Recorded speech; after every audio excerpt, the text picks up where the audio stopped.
Do you ever get the urge to jump in places like this? I sure do. Some label it Call of the Void, while for others it's just plain old ideation. But how did I get like this? Well, I went to college. Now, don't get me wrong, getting an education is an immense privilege. I would know because I started my degree pretty late. After dropping out of high school, I got my diploma from an alternative school for underperforming or troubled teens, for which I was both. Armed with something marginally better than a GED, I went straight into the workforce. There, I was constantly reminded of the college degree I lacked. According to modern folklore, also referred to as LinkedIn posts, a college degree is the ultimate key to gainful employment. I was born in the year 2000. If the education system had its way, they'd have implanted the PSAT study guide at my conception. They'd charge $200 for registration and call it Running Start Light, and you know suburban moms would be all over it. If you were born to a middle-class family between 1985 and 2005, college was likely part of your roadmap since birth. My district required everyone take at least 2 college-level courses in order to graduate high school. All of this pressure left me feeling resentful. I began looking at college students like privileged snowflakes, with families willing to spend hundreds of thousands of dollars on their padded safe space. It didn't help that college is so commonly weaponized. At the bottom of nearly every job listing is a passage like, "If you disgusting, uneducated redneck so much as breathe in the direction of our superior educated establishment, we'll put you to work in prison where your kind belongs. We only accept resumes from PhD graduates for this entry-level unpaid internship." Like, okay, yeah, cool. I guess I know where I fit in society. Maybe I'll head down to the recruitment office later and hope they'll let me commit extrajudicial killings overseas in exchange for food. The recent pushback against college is not surprising to me. I mean, you've seen the posts. Why only idiots don't go to college? How much do you want to bet this video somehow involves pronouns? I went to college, so I think the best I got is this expired Costco membership card. Your university will teach you how to look at a single person and call them they. Pronouns are so much more. I have he, they pronouns in my bio, and I'm kind of wondering if I should just start saying pronouns are so much more than that whenever someone asks me what mine are. I think shoehorning pronouns into every discussion is the only channel for creative expression these people have. Nonetheless, I do understand why basically half the country wants to eradicate college, even if I don't agree with that conclusion. As pressure to enroll mounted in the 2000s and 2010s, the yearly cost of attending a 4-year university increased by 50%. At the same time, families were increasingly unable to afford the milestones promised to their kids. Much of Gen Z never got their first car, let alone money for college tuition. Even if the American middle class wasn't completely disintegrating, their kids might not be college ready anymore. Over 20 years ago, public K-12 schools were gutted by the Bush administration, made to prioritize cramming for standardized tests instead of developing core literacy skills. Sure, reading is part of those standardized tests, but writing often isn't. Students may be capable of basic reading comprehension, but struggle to think critically, synthesize information, or express an opinion. In 2015, a study of middle school assignments found that just 38% were aligned with grade-appropriate standards, and less than 1% of assignments required students think for an extended period of time. Unstructured, nonlinear thinking, such as planning how to complete a project or developing unique outlining techniques, are the exact sort of practices you'd need to develop critical thinking skills. These findings were directly related to rigorous college and career readiness standards developed in the wake of No Child Left Behind. To be clear, I don't think this is a symptom of teachers coddling students. Quite the opposite, actually. It's not that students are being under-challenged, rather, they're being over-challenged. Perhaps not with the content itself, but a demand for constant output. There's no time to slow down and think when there's always a new state requirement to satisfy. Okay, so we have a generation of kids deprived of a holistic education, being told they need to write dissertations to get a job in colleges that nobody can afford during a cost of living crisis in a country with states making homelessness illegal. What could possibly go wrong? A lot. The answer is a lot.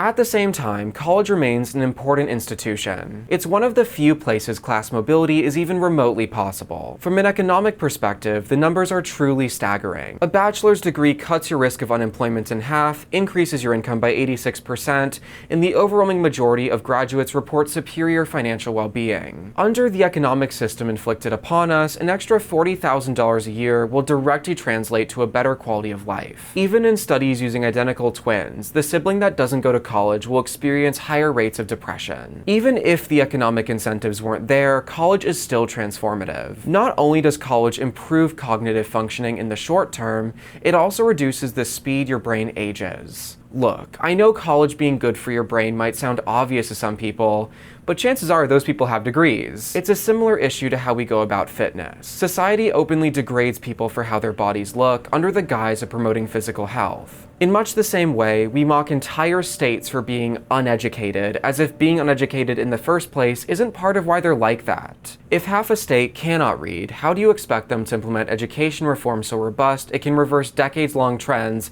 and be nationally competitive? You're expecting people without an education to outperform the so-called educated states with a fraction of the resources. In simpler terms, it's not someone's fault for lacking the very things they were kept from having. It's true that, much like exercise, going to college is good for you, but people use this as a weapon, undermining the very things they're supposedly encouraging. When a fat person avoids the gym, they're often doing so because they've internalized they don't belong. When someone from generational Appalachian poverty says those fancy degrees are a waste of time, it's much the same thing. Why would you want to put yourself in a room full of the people who gave you internalized shame? The way I see it, there's three primary groups barred from attending college. I just described Group A, people raised in a dysfunctional education system who are otherwise not marginalized. Group A is concentrated heavily in southern red states, but don't worry, America literally cannot help itself. Inequality is a guiding principle in basically every state. I used to live in Rochester, New York, allegedly a liberal stronghold, yet 1 in 3 students never graduate there. Group B is people of color. They share a lot of the disadvantages of Group A, but more severe. Black children are more likely to grow up in underfunded public schools than their white peers of the same class. Of course, poverty will get you discriminated against regardless of what you look like,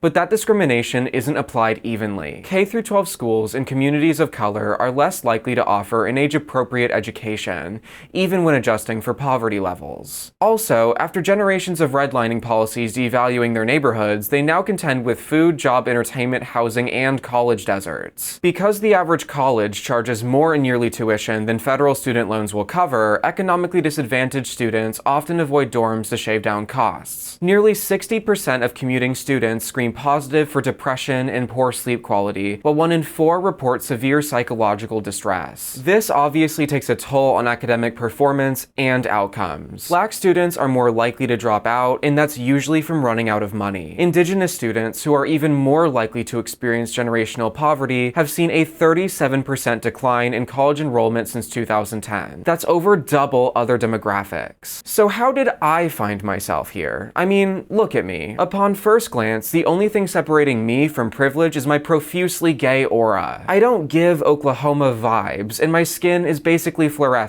Well, that's because I'm in Group C, people with disabilities.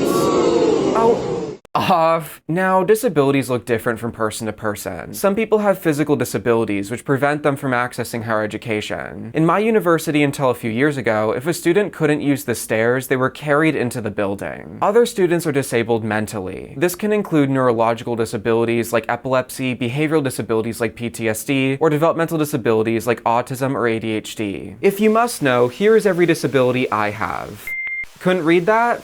Good. These labels are very real in the sense they describe traits which pushed me out of academia, but I also don't love defining myself by them, even though there is real descriptive value here. So instead of presenting a list of labels, I'm just going to mention my conditions as they become relevant. My cohort of disabled college students is surprisingly large. In 2020, nearly 1 in 4 students reported a disability. The vast majority of these students cite a behavioral or emotional disability. The only type I would say is even somewhat addressed by universities. Most colleges have mental health services where students can see a licensed professional, albeit for an extremely limited short-term basis. Disability services, on the other hand, well, they most certainly exist. Of autistic individuals, 36% go to college, but just 11% of those students make it to a 4-year university where they are 4 times more likely to drop out than their neurotypical peers. This is despite autistic students statistically having strong academic skills. According to sociologists, systems and social patterns possess something called a manifest function. For example, going to the gym has a manifest function of improving your physical health, for that is the intended and broadly recognized outcome of exercise. A latent function of going to the gym is how you'll be seen as more trustworthy. Most people wouldn't say they automatically trust someone because they go to the gym. However, conventionally attractive people are assumed to be more trustworthy. Also, because our society moralizes physical fitness, people often assume that anyone with a gym membership has their life together and is more worthy of their time. There's no shortage of platitudes we all hear about college, that it exposes students to a breadth of knowledge, transforming them from teenagers in disarray to competent adults. That would be the manifest function of college, to educate the masses into achieving a higher threshold of greatness. But I would argue college has a latent function of sorting people into categories of worthy and unworthy. A college diploma allows someone to sell their labor for more money. Under capitalism, participation in society requires money. Without money, you become the person sleeping on a street corner in which everyone with money averts their gaze. This means college as a system can determine who gets a voice. To get poor grades is to meet an unspoken threshold, one we've quietly agreed should disqualify you from large sections of public life. Think of every barrier as a filter of sorts, a blunt instrument which allows only the privileged to pass through. Like any filtration system, the first stage isn't perfect. People with disabilities or less fortunate backgrounds can still make it through with enough effort. That's why this system has several other filters. A lack of accommodations for learning disabilities is one filter, while campuses designed for able-bodied students is another. The language of academia is also a filter. When a student raised in poverty is made to select classes in an online portal, chances are they don't know the difference between a recitation, lecture, studio, seminar, lab, or workshop. Sure, they could Google it, but that's an extra step students with college-going parents didn't have to make, and these begin to pile up when every facet of the system is built like this. The system assumes you know these terms, hence why, at least in my school, there's no guide on the website. This extends into the coursework itself, where academic papers are written in a unique style that's gatekept by privilege. College advisors are ostensibly dispatched to help with these situations, but I've literally never met someone with a good advisor. Even through disability services, I have yet to receive help for something like course selection or scheduling. It's usually not the advisor's fault either, as they're given giant caseloads on modest salaries. By design, the system bounds them from providing real assistance. These oversights are rarely intentional, but universally corrosive. I'm not saying college needs to dumb itself down or somehow rebalance all of society. What I am saying is that college serves an unintended role in maintaining existing power structures. Universities position themselves as the place where real education begins, a great equalizer that facilitates aspirations for anyone willing to try. Reality undermines this idea. The way colleges are organized often disregards widely accepted best practices for learning, motivated by finances and conservatism. It's really a shame how uneducated people have been led astray in this regard. They've rightfully sensed that academia is in service of the elite, but simultaneously believe it has no value, probably due to resentment. College is powerful. To an extent, it reinforces not just their oppression, but everyone's. The truth is, college has real value, but even for the most privileged, there remains a senseless array of drawbacks. The majority of college students report feeling lonely and say emotional issues like depression and anxiety have recently hampered their academic performance. If you were to treat college students as a demographic, they would have the worst mental health rates of any. I'd argue a lot of this is from alienation under a system designed to produce workers instead of knowledge. In this episode of Finding Subtext, we'll do a few things. We'll look at the ways in which higher education has failed everyone, but with a special focus on my own experience as a neurodivergent college student. Does that sound really woke? Yes, but please watch anyways, thank you! I dropped out of college 5 months before starting this video, so in a lot of ways, this is my attempt to understand what happened. I was an honors psychology student specializing in developmental disabilities, and now I'm unemployed. If anyone wants to join the Patreon or like buy feet pics or something, let me know. Even though this video will be somewhat personal, I want it to be useful as well.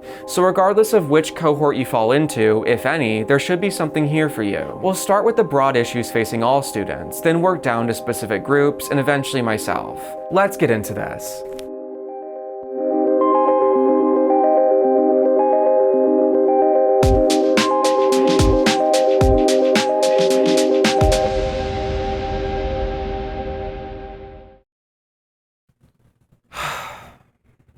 It's a shame this all had to be CGI. Higher education is currently under attack. With the passage of the One Big Beautiful Bill Act, universities and their students have been destabilized even more than they were already. The absolute most you can borrow in student loans across your entire lifetime is now $257,000. Because our country's leadership is just so smart, there's also a $200,000 cap on medical school programs. Thank God that's significantly less than the cost of medical school, otherwise we might fix the national doctor shortage or something. Given current events, I could really use a psychologist, but their student loan cap is $100,000, so good luck finding one. Hey divas, so I'm coming to you live from the set of Hoarding Buried Alive to let you know that I'm currently fact-checking this video, but found a bizarre rabbit hole about these student loan limits that I need to share with someone. I am so confused. I wanted to make sure that the limit for psychologists was truly $100,000 and not the $200,000 limit applied to other medical professionals. And looking at the website, at least it's a website, yes. So the federal government says that you need to be getting a professional degree to get that $200,000 loan cap as opposed to the $100,000 loan cap. They don't define what professional is. A graduate or professional student is a student who is pursuing education opportunities beyond an undergraduate bachelor's degree. Graduate and professional programs include master's and doctoral programs such as PhD, JD, and MD, among others. Among others. Among others. Yeah, like the other ones. Cool, thanks. This page is graduate or professional student. You have lumped the professional students that can get $200,000 loans with the people that can only get $100,000 loans. How is this helpful? This page basically just says that a graduate or professional student is a graduate or professional student. Like, wow, thanks. Oh my God, my consciousness is being expanded right now. Every student is going to get a degree to go be a professional. Like, what? We need a government again. I would really like to have a government that can produce a web page. Like, they made this distinction and then didn't follow it in the glossary on the federal student aid website. I feel like I'm going insane.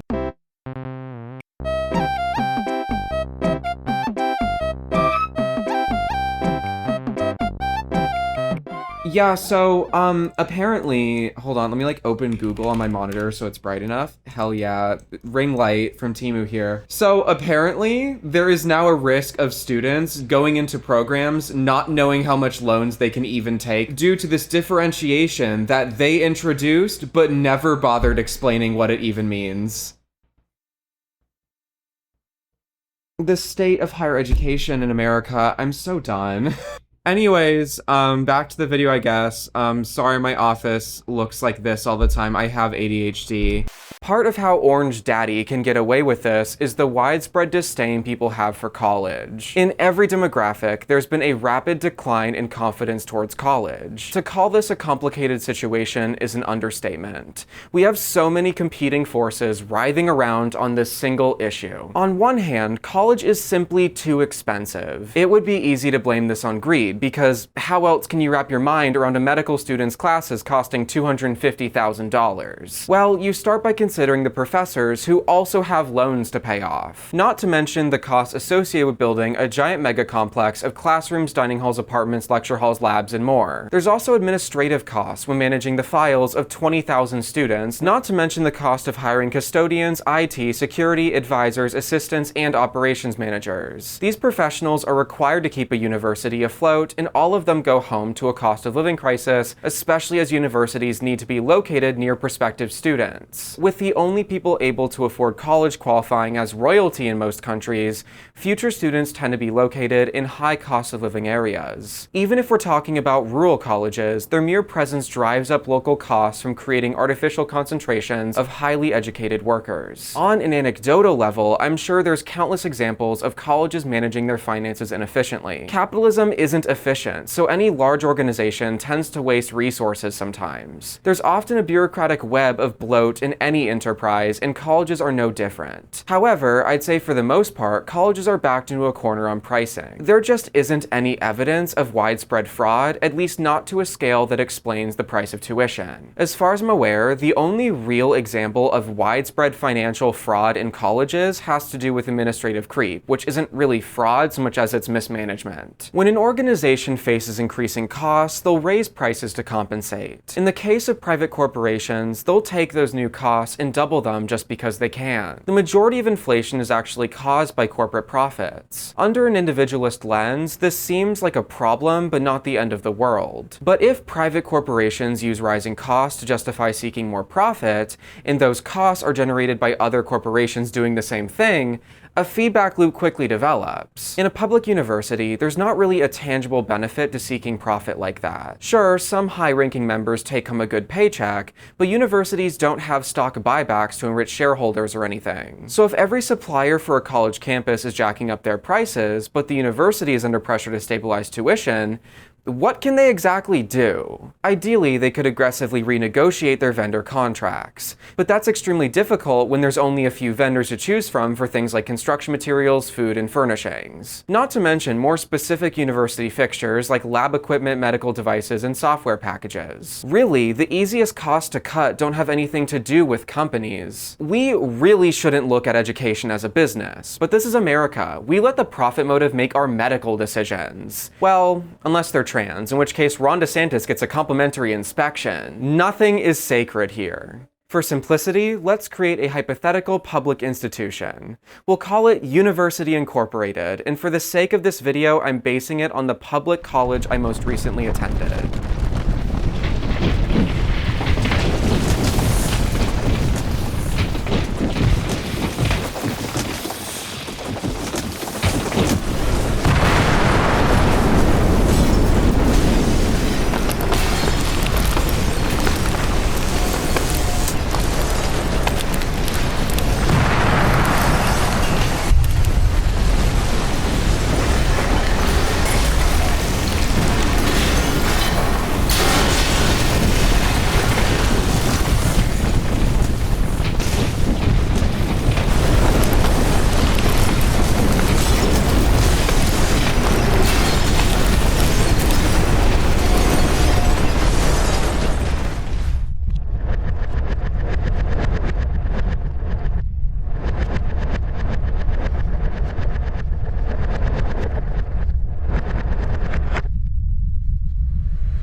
Here at University Incorporated, we value knowledge production, inclusion, and any other vague term that gets parents excited. But capitalism doesn't care about any of that. Our economic system demands we treat humans as widgets on an assembly line channeled through schools like factories. Under this mindset, the goal becomes juicing up numbers for the illusion of positive outcomes. The more students a system can output per dollar, the better, regardless of what concessions were made. A school might not care about record profits, but they do care about perpetually setting records in enrollment, grades, and graduation. Here's the problem. University Incorporated needs to maintain stable tuition prices. The general public expects affordable college without public spending, regardless of how plausible that even is. We could start by reducing the admin budget, but the dozens of half-baked initiatives they create each year look really productive on paper. Besides, University Incorporated follows the superior logic of capitalism, so the priority should be reducing our per-unit costs. Let's start by making our students, live in poorly maintained buildings without adequate sanitation.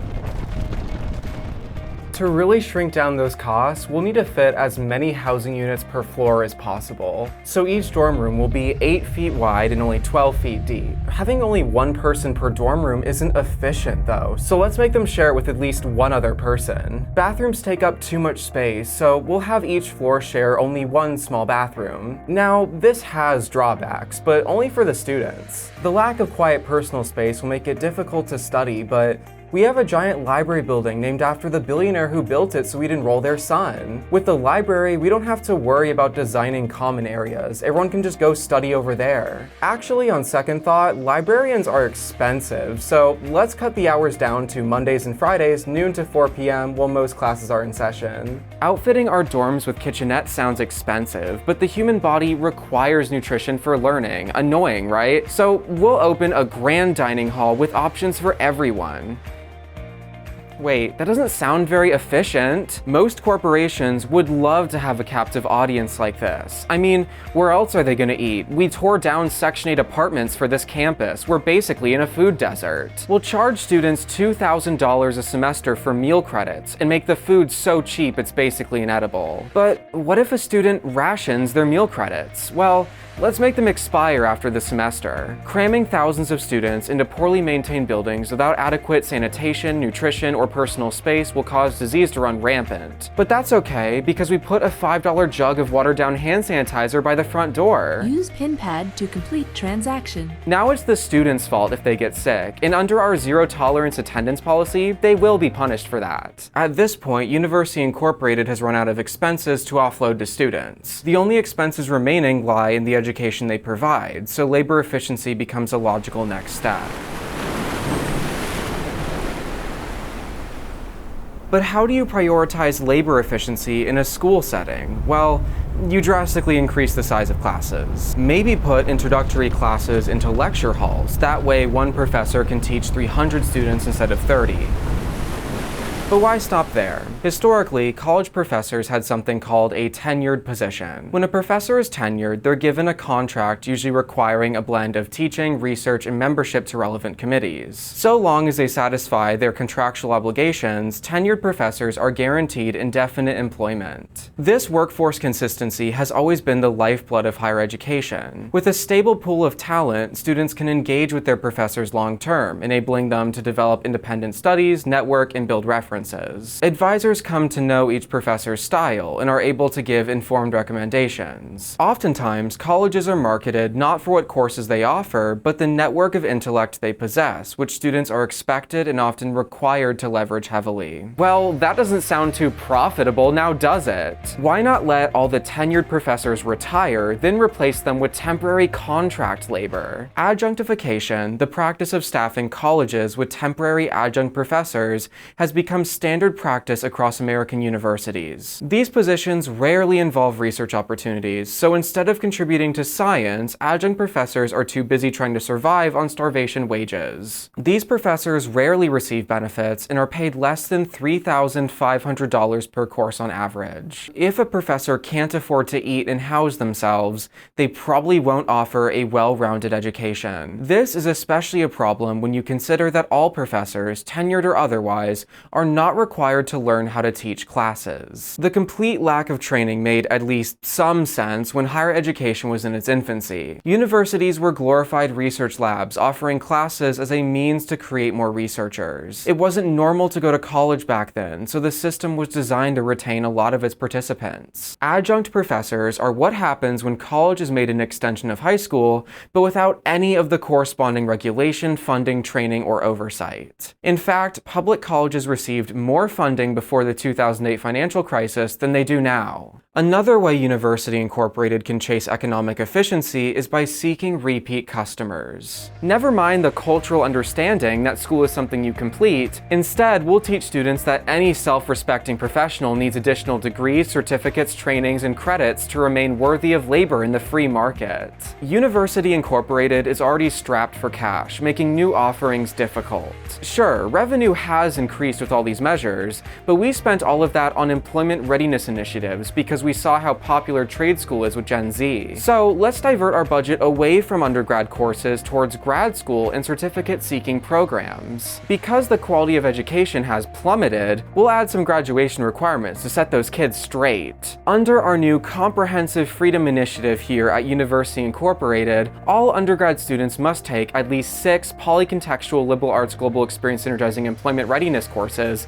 or PCLAG SER credits for short. But hosting all these new classes costs money. Ew! We'll start by offering just 2 options in person once a year on a rotating basis. Don't worry, we cater to everyone, including students with weird frivolous schedules like yours. You're free to take an online version of any PCLAGESER course, provided you're willing to pay $1,500 per class. Taking college courses in your pajamas sure sounds like luxury to me. Ugh, get me out of here, and someone get me some disinfectant. These online offerings are yet another way University Incorporated offers a luxury experience at almost luxury prices.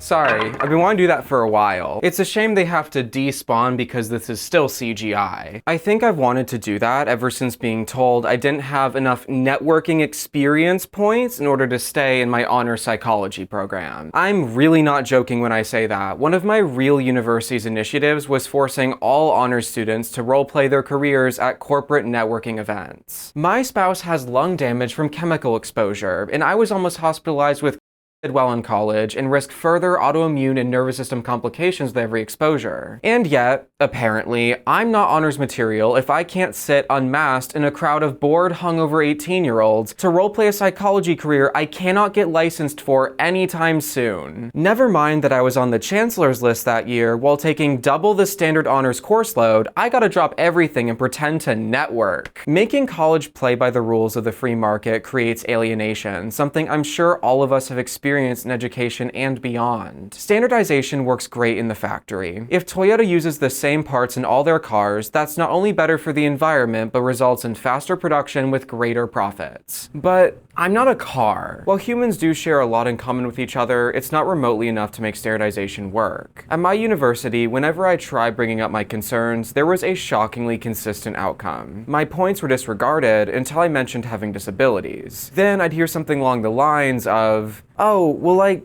I mean, yeah, for that, sure, but like, you know, for most students, they acted like my disabilities were some type of Uno reverse card I weaponized on technicality. But I'm not a technicality. I'm a real person with $34,000 of student loan debt, and at the very least, I deserve to get an education out of it. It revealed a very specific worldview, where everyone is a certain way, and anyone who isn't is an edge case who can go figure it out over there. This ideology isn't rooted in the human experience, but a worldview we're all made to internalize. Under this mindset, the ideal school functions as a slick metal tube with cold walls impossible to grasp by design. On a conveyor belt, if a product gets stuck, the whole line bunches up. But grasping is kinda needed for education. Learning is a messy, unpredictable, non-linear process. Even if you only allowed people with a 4.0 GPA into the classroom, some will always learn slower than others, and individual needs will vary greatly. Professors don't call on students because they love interrupting their own lectures,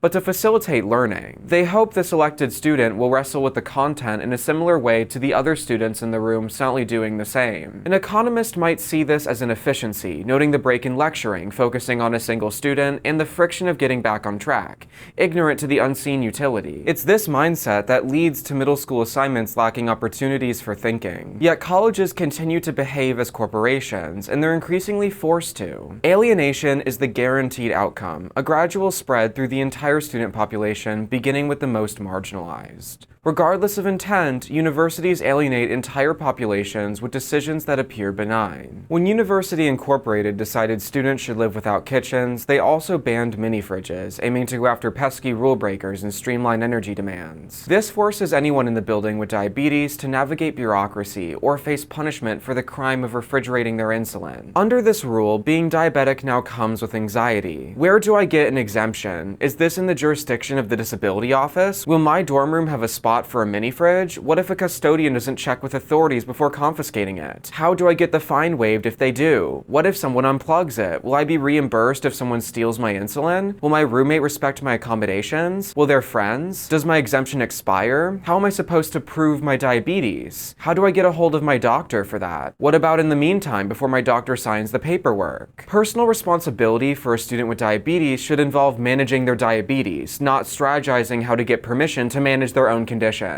I'm sorry if I said that you were dumb. Maybe I meant you're stupid. I don't know. I don't know.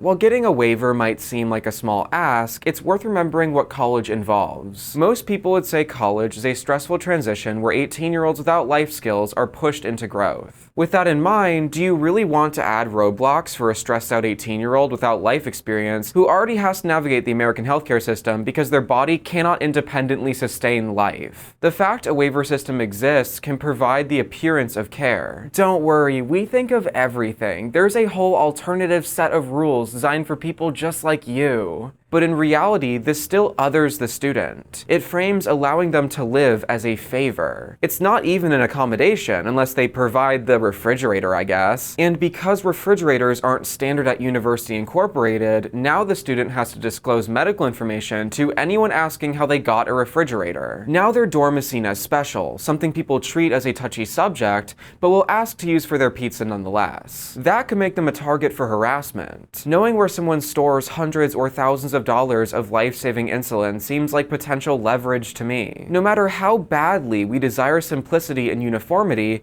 human needs will always vary. Not every single person with diabetes is willing or able to seek the necessary waivers. Also, this rule necessitates entire systems of enforcement, data collection, verification, and records keeping. I can't help but wonder, would it just be easier to give everyone a mini fridge? Look, we can't account for every possible situation. What do you want us to do? Install a sensory deprivation chamber in every room because one student might have autism? No, I think we should stop relying on dehumanization to cut costs. Almost every apartment or house contains some type of kitchen and bathroom. These are things we agree are necessary for most people, so we include them in housing units despite the added cost. Doing this has the unintended benefit of accommodating disabilities. Some people have severe allergies or other medical conditions which force them to cook every meal at home. We're not building kitchens for them. We're building kitchens because they satisfy a broad spectrum of individual needs. At the same time, we live in a society that assumes different groups of people deserve different standards of living. We assume young people aren't as impacted by going without. That's why putting an affluent 50-year-old man in a dorm room is unthinkable. But this isn't logical. Young people still have emotions, and if anything, should be given as much comfort and stability as possible because they're actively trying to figure out how the entire world works. Offering dignified living accommodations to students should be seen as a worthy implementation of standardized efficiency. But we only care about efficiency and standardization when it's in service of capital. Healthy living conditions are proven to accelerate learning, but the only efficiency you care about is efficiently squeezing money from consumers, who are in this case students. Whoa, that was really intense. Just so you know, among the many benefits students receive here is 10% off an online anger management seminar. But if you really want to push all that, I'm not the best person to talk to. I can give you the number of my assistant, who can give you the number of the director of student synergy, who can give you the number of the regional student advisement coordinator, who can give you the number of the vice president of inclusion dynamics, who can give you the number of the woke student mitigation service. Their office is open every December 31st from 12 to 1 p.m. Just like everyone would be worse off without a kitchen in their home, everyone suffers under standardization and cost-cutting in higher education, including professors. One of my favorite professors primarily taught honors courses. With honors, class sizes averaged around 20 students compared to anywhere from 30 to 300 in Gen Ed. For him, teaching more rigorous courses in exchange for 10 less students per class was a no-brainer. There was less oversight, so he could entertain tangents as they arose. With fewer students, he developed personal bonds. Many students spent years taking all of his courses. There were rarely assignments. Rather, he expected us to read several books across the semester. We'd reflect on readings together in class. Our comments helped guide lectures, for which he had PowerPoints meticulously organized. Despite being in his late 70s with health issues, he operated his laptop like a DJ, rapidly jumping between content to better contextualize what students were actively grappling with. I came from a state with a significantly worse education system than where I am now. Until this point, history had been among my worst subjects. Yet after one semester with this professor, I not only had intricate details memorized, but would involuntarily find new connections in my daily life. Our midterm and final were essay projects. Usually, that's a relief for me. I don't always test well, but if you give me a Word document, I can demonstrate my understanding. Yet somehow, his essays felt extremely difficult. In some ways, they were more challenging than writing my 67-page psychology dissertation. These essays were difficult because the professor asked things of us no one else had. We were supposed to synthesize the content contents of 3 entire books plus course material into a single argument. These books were about completely different historical events. But as I struggled through my essay, I realized the course had secretly followed one coherent thesis the entire time. According to modern standards, this professor was a poor educator. Without frequent micro-assignments, our progress was impossible to track. Without forced group projects, a study guide, and he provided recommendations for which readings to prioritize and when. Throughout the lecture, he'd check in with us almost constantly, and core points were reincorporated across months. I didn't agree with every single aspect of his approach, but I'd say he maintained structure without alienation. The only reason his class was allowed to exist is that it belonged to the honor system. Honor students are an overwhelmingly privileged cohort, and so they're rarely placed under scrutiny. In a classroom of honor students, nobody's vigilantly tracking body language to spot trouble before it happens. There's no defensive expectation of failure or cheating. Instead, students are treated as real people with individual needs, instead of widgets on an assembly line. This is yet another filter. While a baseline of privilege is assumed on college campuses from the price of being there, the more privileged a student is, the more effective the education provided.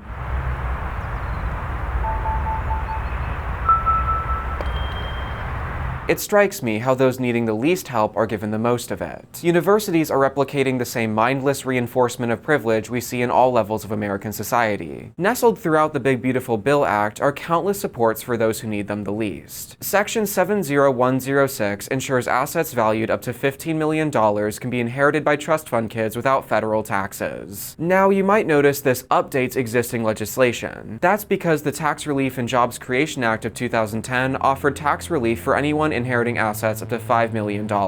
Yeah, that's right. In 2008, when the ultra-wealthy created a global financial crisis, unemployment was temporarily expanded. In a sane world, I'd expect unemployment to, provide uninterrupted flow of paychecks so people can survive while looking for work. In reality, payments averaged around $1,300 per month, a pay cut of 50% for recipients. I'm sure that was plenty for American families to live on. Plus, these were heavily means-tested programs, meaning they designed the system with the expectation of misuse, punishing everyone in the process. The duration of benefits were limited on a case-by-case basis, adding further uncertainty to the lives of recipients. Additionally, the payments lapsed multiple times from government infighting. By the holiday season of 2010, it seemed the government would let the program expire, leaving 2 million recipients behind. The bipartisan compromise was tax cuts for rich people in exchange for a 13-month extension. This was how inheritance of assets worth $4.9 million became tax-free. You would think the expanded unemployment benefits were some type of insurmountable cost by how it dominated the news cycle that year. It definitely was. Like, $56 billion is just so much to spend on all those belligerent pores. They should go get a job or something. But not the jobs we took from them by creating fraudulent home loans. I'm thinking maybe a job on the yachts owned by the banking executives who got away with committing fraud. Within the Tax Cuts and Jobs Act, the unemployment extension cost $56 billion, while the inheritance tax exemption cost $68 billion. Not to mention the over $600 billion of additional benefits for the wealthy and businesses. Alright, before I have an aneurysm, I'm gonna go.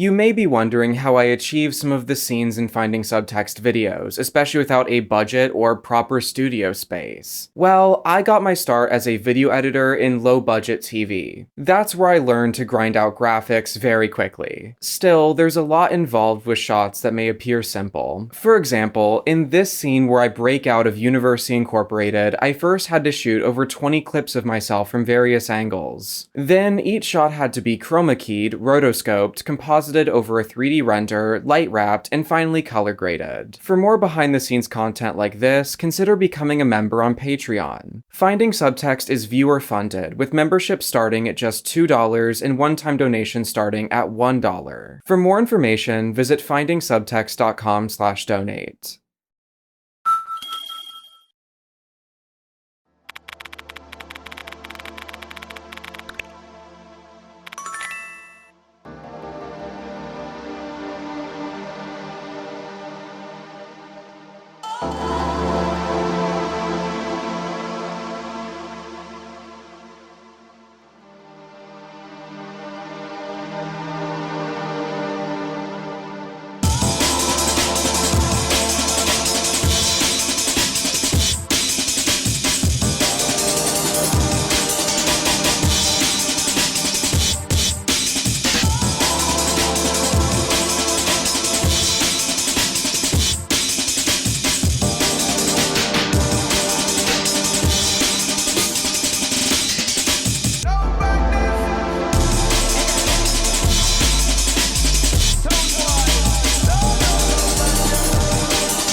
There's something special about assigned readings, at least to me. My first conditions diagnosed were dyslexia and dysgraphia. I was in the 3rd grade and almost completely illiterate. To blend in at school, my strategy was aggressively memorizing words written in Times New Roman font.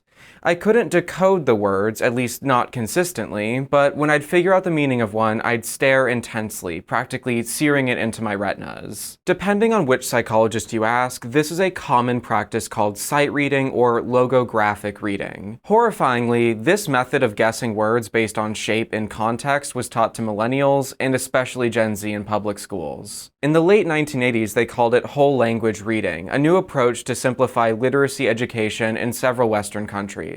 It claimed reading is a natural process, and instead of teaching how to decode individual words, students learned best by the sink or swim method. They figured so long as a student could decipher roughly what was happening on a page, that was enough to derive meaning. Whole language reading was combined with elements of the phonics education it replaced, then renamed to balanced literacy. Under balanced literacy programs, teachers would instruct kids to use pictures as hints or assume words based on context cues. This became the dominant method of teaching literacy without any evidence it worked. Thankfully, this has started losing favorability in the past 10 years. This video isn't about K-12 education, nor is it about the literacy crisis. I still intend to broach those subjects in the future. My point is that all children were left behind in the 2000s, and disabled children were often left undetected by a system which pretended their issues didn't exist. Balanced literacy didn't leave room for children with dyslexia because its central claim was that everyone could read with enough blind effort. At all grade levels, much of the education system still views core academic skills as natural outgrowths of the human psyche. Therefore, a lack of academic skills isn't from missing information,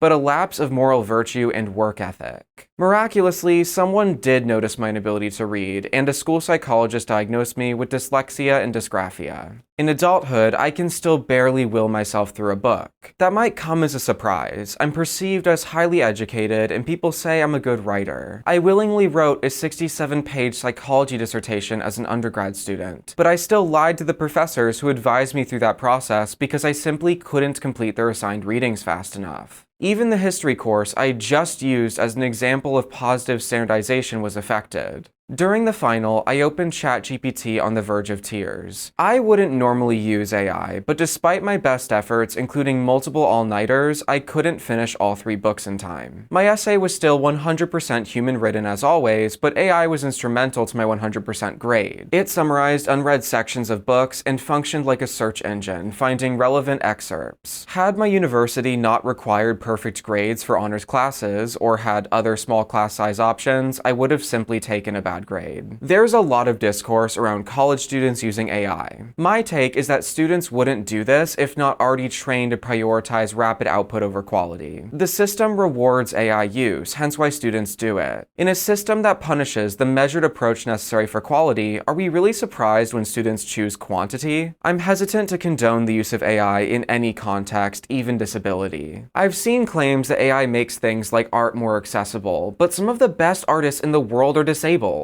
According to my childhood disability evaluations, my visual processing abilities are somewhere in the bottom 14% of people tested. Considering you'd only get tested if already needed, I'd wager my visual processing really sucks. But I didn't need AI for the photography business I ran between high school and college. Instead, I just paid extra attention to the shadows and scenes. Shadows became data points for which my brain could rapidly model a 3D understanding. However, I'm also hesitant to condemn AI when used as a disability accommodation to navigate rigid systems. I think disabled people should only consider AI as a last resort. It doesn't matter if your art skills are impacted by disabilities because artists are supposed to have a uniquely identifiable approach. But in college, nobody wants to see the fingerprints left by disability. Unique approaches are actively punished in favor of optimized standardization. In those situations, when all else fails and your future prospects are on the line, I think disabled people should do whatever it takes to keep clawing forward. So you'd want a disabled surgeon who used ChatGPT to read their medical books? No, but I think these fears come from an internalized distrust of disabled people. Statistically speaking, your hypothetical is extremely unlikely. reality. I'm more worried about Chad and Tyler, with families rich enough for medical school who also use ChatGPT in college. I'd rather students get rewarded for nuance and specificity than our system defend itself against hypothetical disabled people. Because right now, anti-AI measures like banning computers serve a latent function of reducing accessibility. Part of why my 1.4 high school GPA turned into a 4.0 college GPA was computers. Using a laptop, I can actually take notes. Otherwise, my coordination disorder prevents me from note-taking. University Incorporated won't provide accommodations for conditions diagnosed more than 3 years ago, so either I develop repetitive strain injuries from muscle spasms or I use a laptop. There's two approaches to fixing this. You can either improve the disability department, or you can provide laptops with tracking systems to detect AI use. I prefer the latter. That would take effort and structural change. Ew. Why not just try harder? You can do it. Even though I often skim through assigned readings, I absolutely loved them. Sometimes the stars would align and my schedule would open slightly. Those were my opportunities to slow down and actually read something. I'd feel a genuine rush nothing else could replicate. It wasn't just pride, but the rare feeling of getting an education. For once, I could feel like the system was working. It's been 5 months since I dropped out, and assigned readings haunt me. Without external pressures, I don't know how to consistently read entire books, especially when it's not for a YouTube video. Even if I could, it wouldn't feel the same. Reading alone builds knowledge, but not a sense of belonging.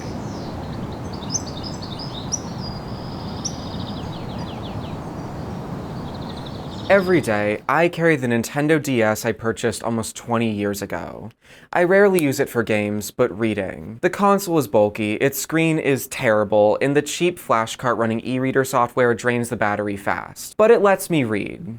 I think it's because the pages are so short. It segments books into thousands of micro pages. With fewer lines of text per screen, losing my place mid-sentence doesn't require finding a needle in a haystack. It's basically a very bizarre implementation of the dyslexia overlays placed over my textbooks in childhood. But just like those overlays, I often reject this too. I tell myself once the novelty of reading via Nintendo DS wears off, my ever-fragile reading habit will fade out again. But then I try using the Kindle I purchased for college, and I'm back to going weeks without reading at all. Then my reading endurance quickly resets, with a months-long uphill battle laid before me. Every accommodation is like this. When I write, I have to whisper most of the words to myself like a crazed incantation. I spontaneously figured out I could do this during 4th grade standardized testing. My parents never informed me of my disabilities, but I once overheard the school psychologist say I needed dictation to write. At my desk, I begun whispering to myself, frantically writing what I heard. After an hour, I ran out of space in the testing booklet, so I asked for more paper. My 4th grade teacher got so excited, he thrust forth a large stack of pages, then left the room to call my parents. Through the classroom door leading to the hallway, I heard my teacher say on the phone, "Oh my God, your son is writing. He's actually writing."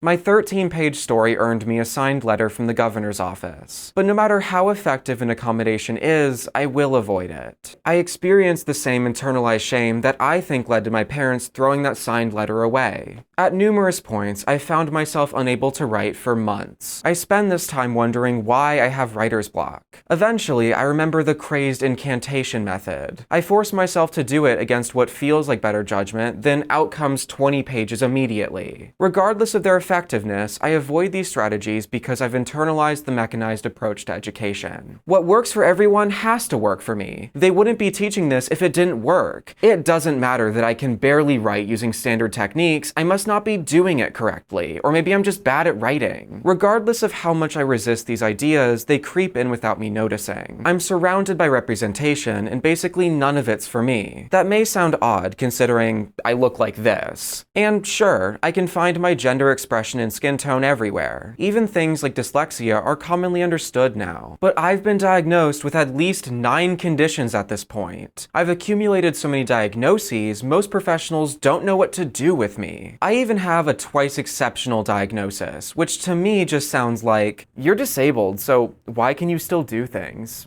Guess it's 2E. For nearly 20 years, I blamed myself. I thought my bad outcomes were born from lacking discipline. Then alienation shifted that idea. I went from blaming myself to believing it was hopeless from the start. But predeterminism isn't productive. It traps you in helplessness. I've come to realize it's not the world that's predeterministic, but the education system. By functioning as a social filtration system, it ensures things like disability status and childhood zip code dictate your education and therefore your future prospects. This bundle of papers contains over 11 years of childhood disability evaluations. I found these in a random binder at 22 years old, and there's a lot of missing pages. In these pages, I see a child slowly languishing inside an automated system. I was a people pleaser, always trying to excel in school. An incredible mismatch between my efforts and their results provided soul-withering confusion. While the numerous evaluations my schools provided created the appearance of care, these papers did nothing for me without real accessibility. The system was too rigid to offer assistance, so instead my decline was only spectated.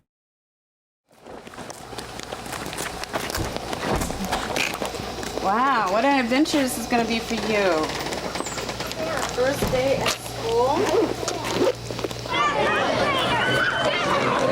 Where are you going? What'd you hear? School bell? Yeah.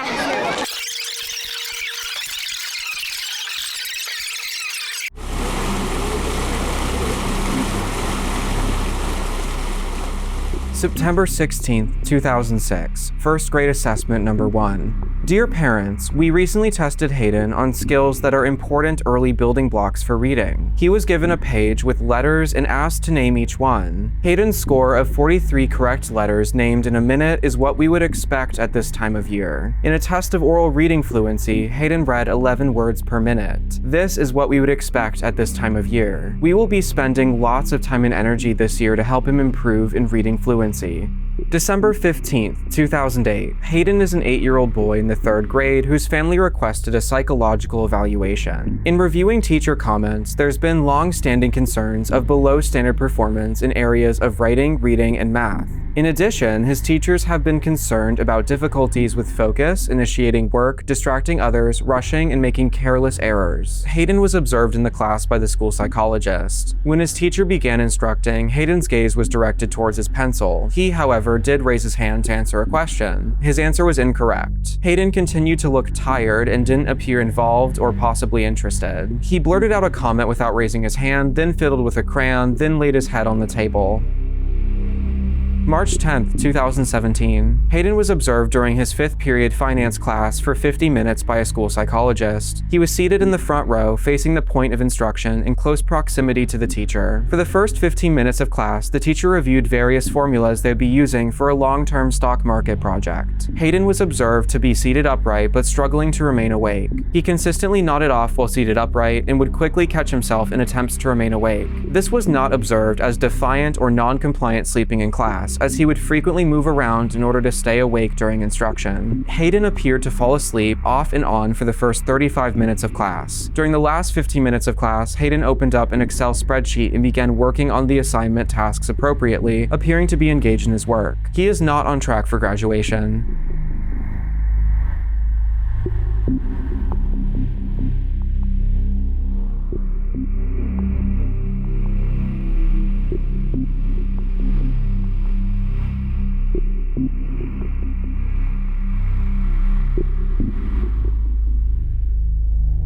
There's a psychology framework called Internal Family Systems, or IFS for short. IFS views the mind not as a unified processor, but a series of interacting parts. Among these parts is your inner child. Think of it as versions of yourself before age 18, cryogenically frozen. Much of our irrational fears in adulthood belong to the inner child who first developed them. I've seen a lot of people display resentment against their younger selves. Our economic system values individuals by how well they can service capital. title. There's direct examples, like how the more useful you are to your boss, the more security you're afforded. But the profit motive also gives rewards indirectly. Landlords are rewarded for creating housing scarcity, benefiting powerful organizations with cheap, desperate labor. It's all self-reinforcing, even without direct connections. Corporations lobby the government for the loopholes landlords benefit from. It's like a team playing divide and conquer. Under this mindset, people learn to view children as useless, incomplete products. Children can't work, nor do they create market scarcity. Many people internalize this. They see their younger selves as dumb, frivolous, or ignorant. Part of that's from hindsight. We all make bad decisions with the best intentions, but kids operate on significantly less information without physically developed brains. From our collective assumptions, we alienate our inner children, which in turn alienates us from a piece of ourselves. My inner child is a reservoir for suffering I can barely imagine. From my adult perspective, a lot of his experiences aren't worth the emotions they prompted. 20 years later, playground drama seems frivolous to me. But to him, that's his entire world. Every time I panicked about something that didn't matter in the long run, my body still recorded that from the perspective of when it happened. If you had a good upbringing, perhaps you don't wrestle with your inner child too often. But mine experienced things able to traumatize someone of any age, on top of the normal childhood abrasions, with the brain capacity of an 8-year-old. For the entirety of my childhood, I was made to feel lazy, incompetent, weird, intense, disgusting, and outright unworthy of consideration. Over 12 years in public school, I was given hundreds, if not thousands of assignments, every single one of them a lashing to my psyche. Each assignment was an opportunity to prove myself, and I'd fail regardless of the pressure I lived under. Adults responded by applying more pressure, and the cycle continued. Over the years, dozens of exasperated adults tasked with educating me threw their hands up, expecting things I had no way to provide. I wanted nothing more than for someone to be proud of me. I was constantly searching for a place I could finally excel. In 3rd grade, I was sociable and outgoing. Further down the assembly line, I was so scraped and battered I'd completely scarred over. My defense mechanisms were only strengthened by the pressure of mechanized education. Teachers are held personally responsible for the grades of their students without any resources to influence that. In middle and high school, I had multiple teachers publicly humiliate me with my grades and attendance records. I'd like to believe the intent was motivational, for they lacked a lot of context. Instead of inspiring a plan for academic recovery, I made detailed end-of-life plans. Even if an adult were to drop everything for me, by that point I was primed to reject them. Being ignored or resented was familiar, while kindness put me on edge. I was so thoroughly convinced of my inferiority, it became scientific law. Therefore, any positive treatment must be an obligation or deception. When I started college, I told myself it would be different this time. It was for a while, but the system quickly awoke my inner child. It started when applying for disability accommodations. So what I can do to accommodate your special needs is provide Language Advantix 3.0 computer screen reader software.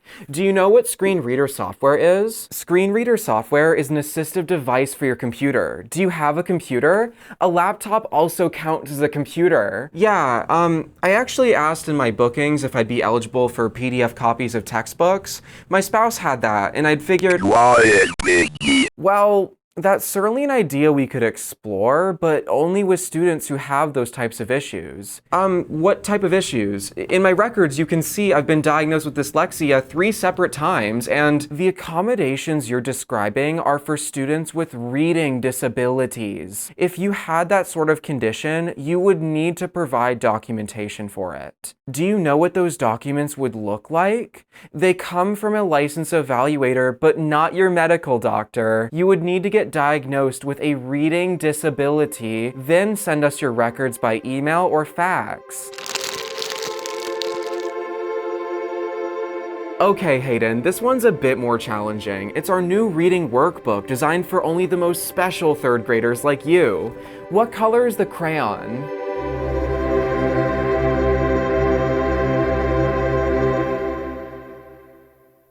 At 8 years old, I was placed into special education for the first time. The program was underfunded and seemed designed for an imaginary type of disabled person. It was either be infantilized or receive no help at all. In both cases, I'd be stripped of agency. I chose the latter because it felt easier to be seen as wasted potential than without it altogether. When a college disability advisor acts like I need a 30-minute explanation of what a computer is, I begin to believe them. My inner child spent 18 years in the reality college disability advisors still live in. That dissonance injected into me takes months of inner work to clear. It's so dysregulating, I'd rather avoid these services altogether. It didn't help that my specialty in psychology was studying ADHD and autism. The one thing I hadn't been evaluated for was autism. Over the course of my studies, not a day went by without a daily struggle I thought was normal suddenly applying to the readings. Some people in my life had suspected I was on the spectrum, but never in a way that felt too serious. Shortly before starting college, I took the RADSAR test with my spouse, partly as a joke.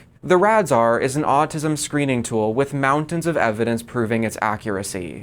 So, that was terrible phrasing. At a fruitless attempt at not derailing the video, I used the term mountains of evidence to describe something very deeply nuanced. In doing this, I misrepresented the subject despite being relatively educated in it. So here I am, derailing everything to explain autism screening tools in a video that's ostensibly about college. I'm not beating the meandering allegations. If you're normal and don't care about this stuff, feel free to skip ahead to the timecode on screen. The RADSAR is a set of 80 questions designed to be administered by a mental health professional. A lot of people have taken it by themselves, myself included. There's no evidence the RADSAR is effective when used this way, but given the extreme scarcity of diagnostic services, and how RFK Jr. exists, people are self-diagnosing. In my opinion, self-diagnosis is valid, but a formal assessment is always ideal. That being said, self-diagnosis should involve so much more than taking one questionnaire. I took the RADSAR 4 years ago, but didn't realize I'm autistic until studying it in college. I think there's a lot of fear around the concept of self-diagnosis. It appears the concern is that people will latch onto a clinical label to describe their normal everyday experiences, overly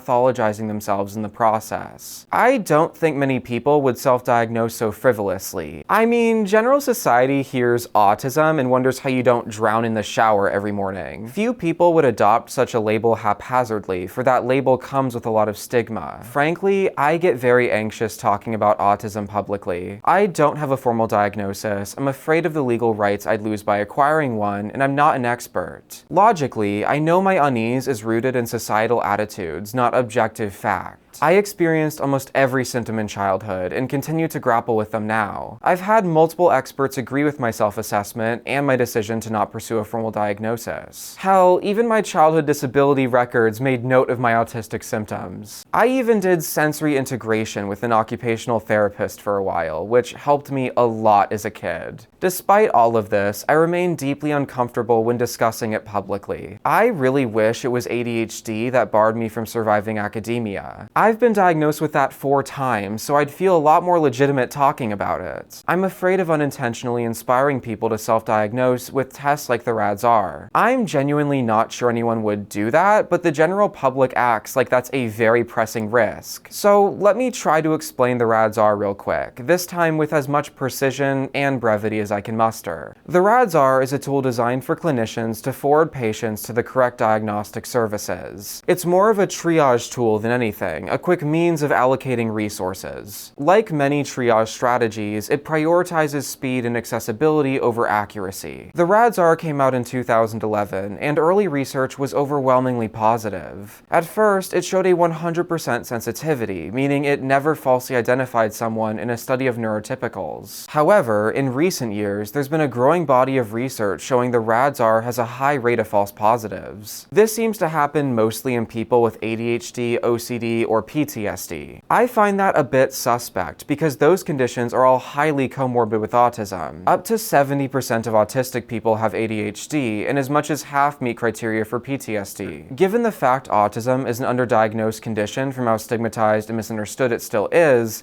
I do wonder if these false positives were actually the RADSAR doing its job. Even if that were the case though, the RADSAR is not a perfect autism detector. It's written in vague language so confusing to autistic people, it's necessitated the development of numerous alternatives. With how little is known about these conditions, reliably detecting them via self-report questionnaire is downright impossible. Nonetheless, I do think taking the RADSAR can be a positive first step towards self-understanding. I'd still recommend taking it, provided you understand what it is and isn't. I put the RADSAR test alongside more information on my website, so check that out if you're interested. Link in the description down below. Like and subscribe. Other YouTubers have Amazon affiliate codes, while I have the RADSAR test. My husband got a score of 30 compared to my 139 with a diagnostic threshold of 65. I tried my best to ignore and forget, but college wouldn't let me forget. Its system of filtration read me better than I could. After my first year in college, I felt increasingly weird. The best description I have is like every atom in the room developed electrified spikes. As a kid, I called it the tingle. I'd feel every inch of my skin, teeth, muscles, and eyes, all of it horrifically uncomfortable. It felt like my body was a meat prison trying to suffocate me. I wanted to rip out my tongue from how it felt inside my mouth. With the tingle, I lose track of my bodily sensations too. No longer can I decipher basic cues, like if my posture is uncomfortable, I feel hungry, need to use the bathroom, or if I'm getting too hot under my jacket. So in this state, I'll just sit there white-knuckling it, unknowingly sweating, starving, and hurting my back, which further strengthens the tingle. In this state, uncomfortable sensations can't be identified individually. Everything gets channeled through this weird, overwhelming sensation instead. The tingle got so much worse as my university implemented a new initiative. Now, professors were instructed to prioritize dynamic classes instead of long, consistent lectures. This involved frequently pausing lectures for in-class quizzes or unstructured small group discussions. How anyone expects me to have a coherent conversation with 3 strangers in a room of 10 other groups doing the exact same thing at the same time is beyond me, but I guess other people have great verbal processing skills or something. The interruptions made me feel anxious and sedated simultaneously. I couldn't follow what was happening anymore because new tasks came every 15 minutes. By the time I began to wrap my mind around one task, the next was calling. It got to a point where I couldn't decipher what the professor was saying anymore, as if they were speaking a different language that coincidentally resembled English. The theory of monotropism, something I studied for college, posits autistic people function best with a deeper focus on fewer subjects. In a monotropic cognitive style, meaning tends to emerge from the bottom up, as global understanding only becomes accessible once sufficient detail is present. Standardized education systems expect students to begin with an abstract mental template where concrete information is then retrofitted into. This is called top-down processing. Bottom-up processing isn't as predictable or linear. It's like making a collage instead of using a coloring book. Bottom-up processing involves mapping associations between details to develop a big-picture understanding in real time. Our education system at all levels shuns this approach as inefficient. For example, when I start an essay, I don't exactly know what I'm going to write. In college writing courses, you're taught to do preliminary research, create an outline, research again, write a draft from the outline, revise, edit, then complete. Instead, I do preliminary research, write a complete introduction, research again, write several chunks of the final essay, arrange these chunks until the order makes sense, edit those sections, then write connective sections until a finalized essay materializes. I never use outlines because I have to see what works and what doesn't before I know what an essay will become. The only thing I can truly plan ahead of time is the broad topic I plan to cover and maybe a few points that I know I will include. My process is non-linear and bottom-up, while the official way involves designing a blueprint, then using repetitive documentation to zoom in. Perhaps an easier example is interior design. The top-down approach involves choosing a theme, visualizing what the room will look as completed, then selecting furniture by theme. My approach involves developing a mental list of things I like, then making choices based on the relationships between objects. If a room is empty, I'll struggle to prioritize what comes first. But if there's just a couch, well, I'll start by focusing on what should be near the couch, then build out from there. College is designed for deductive reasoning, not inductive reasoning. Introductory classes are overviews, whereas graduate level classes are highly specific in scope. This structure enforces a linear process from outlining to understanding. I think you know where I'm going with this. In order to take the honors history course I enjoyed, I first had to take Global Civilization before 1500. Obviously, one class covering over 10,000 years of human history is going to function as a high-level summary. Well, that was the first college class which made me cry. Global Civilization before 1500 had a reputation for being an easy A. It remains the only B on my transcript. For the final, I stayed up for 3 days preparing a nearly 100-page research document on top of the 80 pages of notes I already had. Our textbook was extremely surface level, sometimes given to 9th grade AP students, so I had to accumulate dozens of sources from online. My only other option would be to understand absolutely nothing at all in these classes. If you tell me that agriculture was important during the Neolithic era, I won't know what that means. But I will understand if explained like, the adoption of agriculture occurring between 10,000 and 3000 BC was impactful because it facilitated a transition from nomadic bands of hunter-gatherers towards more sedentary communities and eventually complex societies. The Proto-Neolithic Natufian culture represents this transition. While traditional agriculture was not yet available, Natufian communities practiced intensive foraging with early forms of plant management. They were able to live in relatively permanent settlements and thus could expand into unusually large populations. As human populations became larger and more sedentary across the Neolithic period, new social pressures emerged that were previously unseen in small nomadic bands. Food production created material surplus, which in turn required systems of storage, coordination, and authority. Over time, this contributed to the development of more formal leadership structures, social stratification, and increasingly rigid divisions of labor. While gender roles varied wildly across early agricultural societies, many regions showed evidence of growing inequality, particularly as inheritance, property, and lineage became central organizing principles. Childhood was also transformed. In small-scale foraging societies, children were often raised communally and developed skills via observational learning. In agricultural societies, children were integrated into household labor, and parental authority expanded. Economic inequality encouraged higher birth rates as larger families could provide additional labor. Larger, denser populations also brought new vulnerabilities. Increased population density and new trade routes spread infectious disease, while having surplus resources stored within fixed territories made communities vulnerable to organized conflict. Over thousands of years, these pressures calcified into the generational patterns of behaviors we still experience today. Many of our modern institutions can be traced back to agriculture, including militaries, legal systems, organized religions, nuclear family structures, social class hierarchies, and eventually currencies and states. Agriculture didn't single-handedly create these new features, but produced the context for which they could develop. On the multiple choice exam, all the professor wanted me to do was circle agriculture under which invention was important during the Neolithic era. But that question is almost incoherent to me. Everything in history could be argued as important. Questions like this don't verify historical understanding, but rather shared cultural shorthand. These invisible rubrics disproportionately penalize students who cannot intuit social expectations. The only way I can decode that question is asking myself, what do people think this means? Since birth, that is how I've navigated the world. I did and thought what people do, because trusting my instincts rarely helps. I need to know the why before I can understand the what. If I don't understand something, I won't commit it to memory no matter how simple it is. Because college is designed as a learning factory, the larger in scope the better. Neurotypical students flourish under this system, but only if you define flourishing as memorization, which most exams do. I've seen professors rail against cramming all night before a final exam, and to that I wonder, why not just design exams you can't cram for? Well, that's because the system actively prevents detail, especially for introductory courses. The goal is to give students a foundation as quickly as possible, then place them in high-level courses to fill out details. But my question is, why not just make the details accessible? That way students can learn more gradually, ensuring nobody is completely lost 4 years into their degree after spending the first 2 years memorizing sentences. I don't know the answer to that question, but I presume it's due to standardization, cost, and class sizes. What I do know is that I couldn't finish my degree because of this.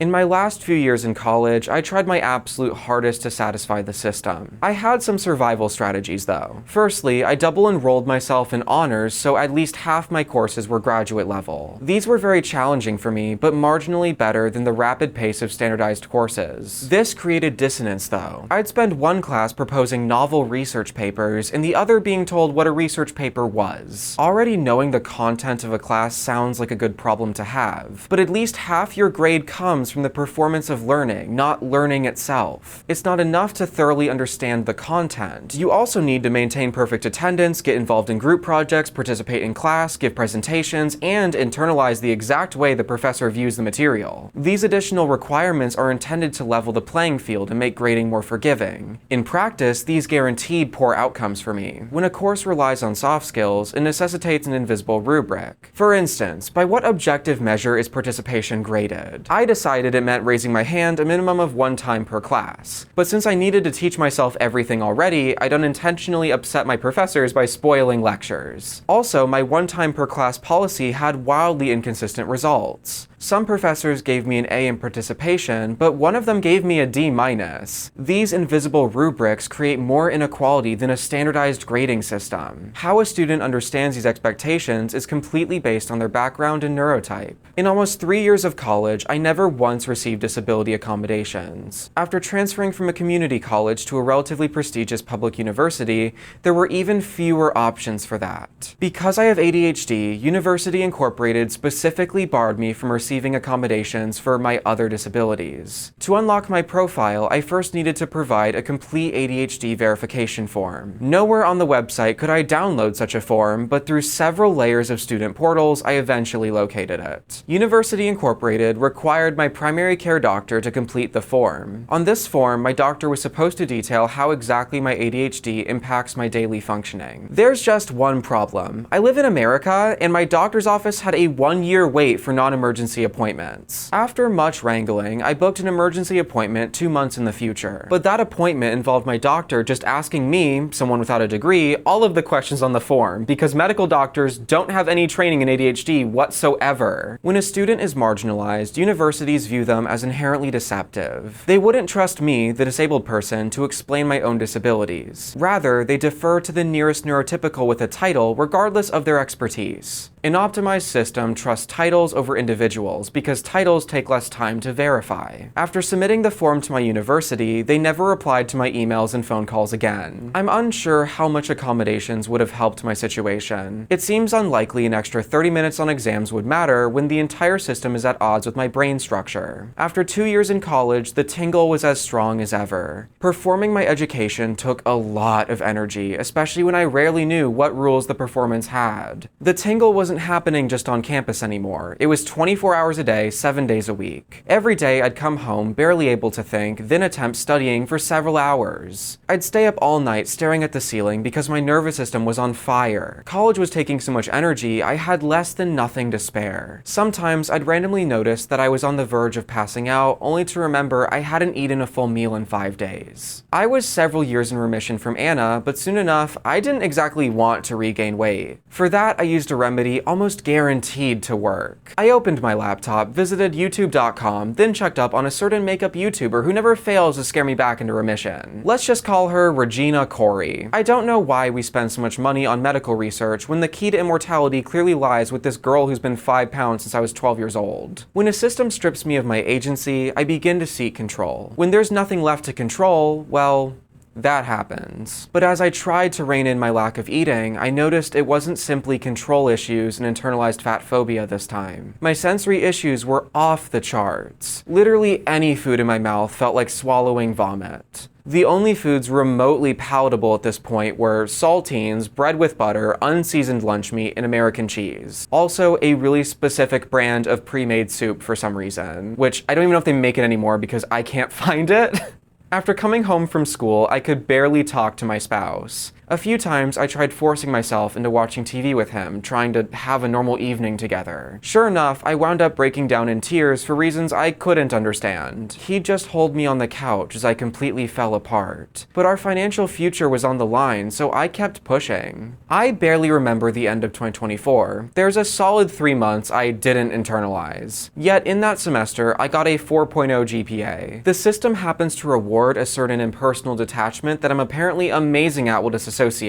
I tried a new schedule that semester in a fruitless effort to address burnout. Instead of 4 days a week, I piled all my classes onto longer days on Tuesdays and Thursdays. This meant I had more weekdays to teach myself what the lectures should have, but this did nothing for my burnout. By the semester's end, the routine became go to class on Tuesday, disassociate until Thursday, then try to survive the fallout until Monday. Eventually, I could barely get out of bed between Friday and Sunday, then use what little energy I had on Monday to half-ass my assignments. Halfway through the spring semester of 2025, I snapped. Trying to shovel down enough calories of saltine crackers to get through my assignment, I suddenly remembered my younger self. He wouldn't have wanted me to end up like this. After school, he too subsisted on saltines. I thought that was from neglect, but looking back, I was having chronic sensory overwhelm. For 11 years, I passed out uncontrollably at school. At home, I spent my childhood barely eating or sleeping. I thought I was just a really irresponsible child, but now I think I was experiencing autistic burnout. It compounded linearly throughout my entire childhood. After turning 18, I spent almost a year with the lights off, barely talking, only going out at night. The instant I started to feel better, I abruptly moved across the country and jumped right into adulthood, never looking back. 6 years later, it felt like I needed another year in sensory jail. My husband learned to mute the TV and dim all the lights the instant I arrived. He created playlists for us of what he called low stimulation TV shows. Watching him develop compensatory strategies like that, I knew something had to change. It wasn't about mindset or finding the right classes. My neurological profile simply couldn't tolerate corporatized education. Adults watched an 8-year-old fall asleep in class, did nothing, then watched me do the same for 10 more years until facing adulthood. They stamped the paperwork for me to drop out of high school and moved on. Logically, I know the lack of care is from a constant churn of students. There were plenty of valid reasons nobody helped me, but I was still comprehensively failed and wounded by the system. I bought into the marketing of college. I thought it was a safe space removed from the perils of capitalism and the social norms it creates, where education is prioritized above all else. I couldn't have been more wrong. It's not an escape from the profit motive, but rather one of its many tools for stratification and erasure. Healing your inner child involves accepting their emotions as if to reparent a part of yourself. Dozens of adults failed my inner child, but now I have the honor of providing what he needed, an adult who cares. I dropped out of college to save myself, but also to show him that it's okay to stand up for what you need. That not everything has to be negotiable, even if everyone and everything says it does. When I feel myself unraveling, now I know to remind him that I'm an adult now. I can keep us safe even if no one else will. I have the privilege of defending him, so now he can finally relax and drop the beliefs, emotions, and patterns he used for survival. Those survival strategies no longer serve me. It doesn't help anyone for me to disassociate in overfilled classrooms, overstimulating myself to such an extreme I don't sleep for years at a time. All that does is damage me further, ensuring I wind up a statistic. My plan is to return to college in January after an 8-month break, or maybe find another college that's better aligned with me. In the meantime, I'm just gonna prioritize YouTube and hope for the best. I really do not know. It's been 5 months since dropping out as of writing. I question my decision every day, and I miss learning. That questioning has begun to fade though. Now I'm accommodating for the autism I'm overwhelmingly likely to have. If I were to seek a formal diagnosis, which I can't really afford, I'm not sure how accurate it would even be, considering I already know how they test for it. Nonetheless, I've accommodated for autism throughout this burnout, and I've recovered faster than ever before. I don't feel like myself yet, but I'm starting to remember who I am for the first time in at least 2 years. A genuine sense of self is something I take great pleasure in, because my inner child didn't have that luxury. I refuse my own erasure, because he showed me what happens when you accept it.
I wish I could say there's one easy fix professors don't want you to know about, but academia wouldn't be so important if so easily fixed. The truth is, the American education system has been intentionally deprived of resources so as not to develop an educated proletariat. An educated parfait? What the f are you talking about?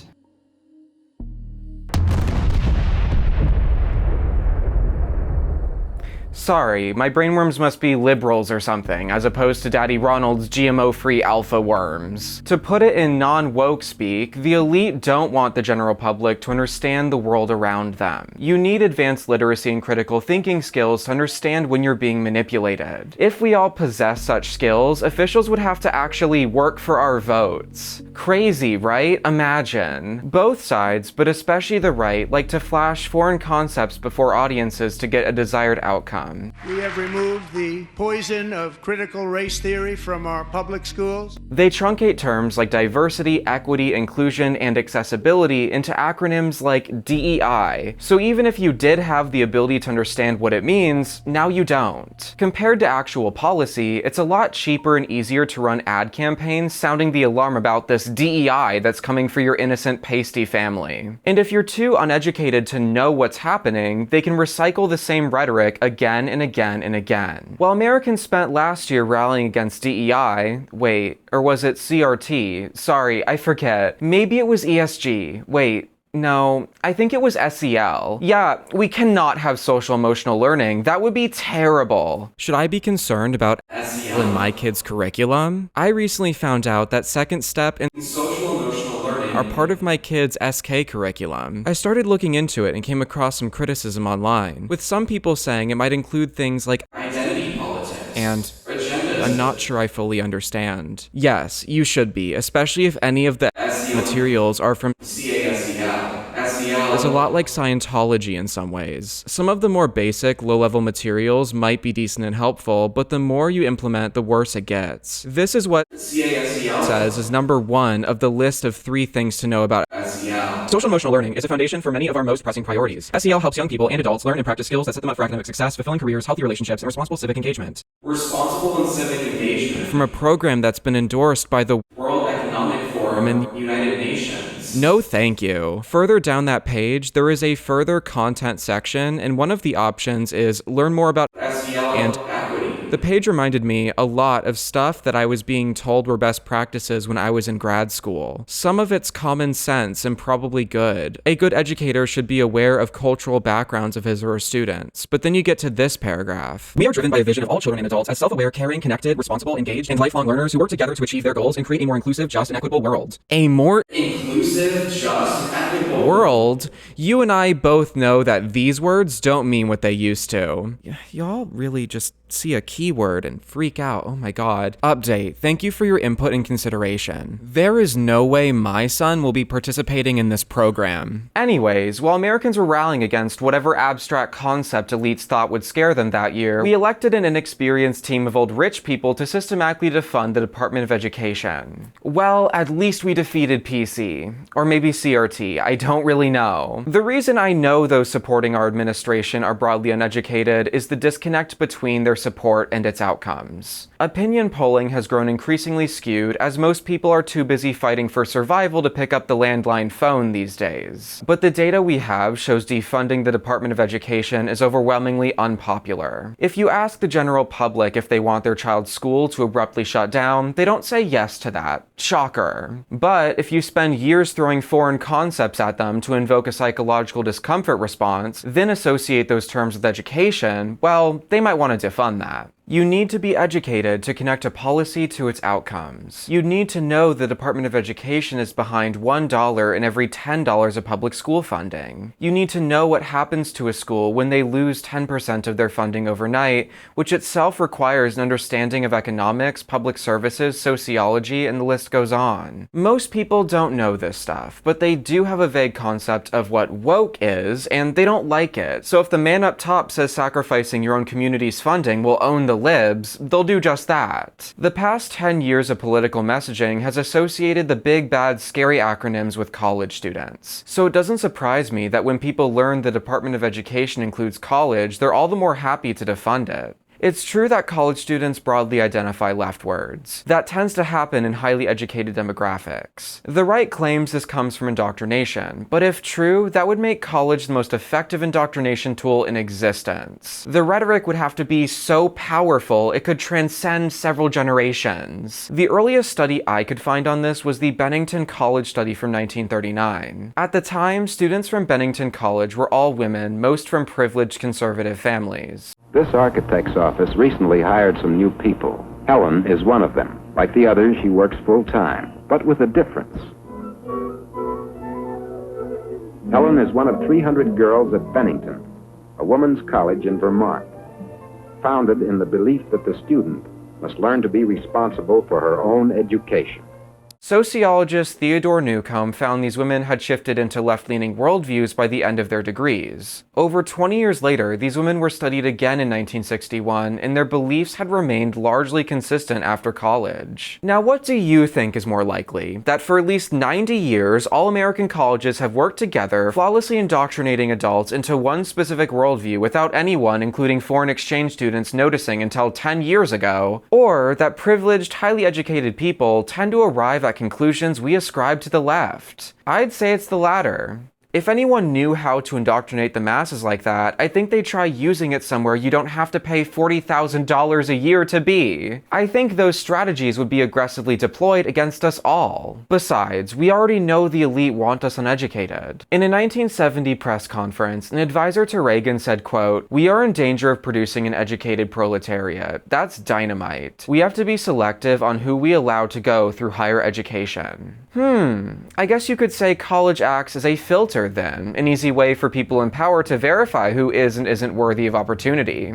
Interesting. Looking into it, many are saying this. 10 years later, during Reagan's 1980 presidential campaign, he doubled down on his efforts to defund academia under a "Let's Make America Great Again" campaign. Yes, their campaigns are just as recycled as their rhetoric. Reagan warned of a crazy quilt of wasteful programs that should be returned to the states. Sound familiar? 2 years later, in a State of the Union address, Reagan promised to dismantle the Department of Education, partly because colleges were abandoning equality in educational opportunity as he saw it. Now, why did everyone get so worried about who was attending college in 1970? Oh yeah, the Civil Rights Act of 1964. Before the Civil Rights Act, predominantly white Protestant students enjoyed debt-free degree pathways. In the decades following the Civil Rights Act, college grew artificially expensive. Exact numbers vary, but students in 1970 faced a yearly bill of $8,400, including room and board adjusted for inflation. In 2021, public college students paid $26,000. That's because public universities transitioned from relying mostly on public funding to individual tuition payments. Placing the burden primarily onto individuals disproportionately harms students of color. Over 90% of black students rely on federal funding for college, compared to 66% of white students. With that in mind, I don't think it's a coincidence how those in power want to abolish the department tasked with managing student loans. At Tufts, a world-class medical research university located in Boston,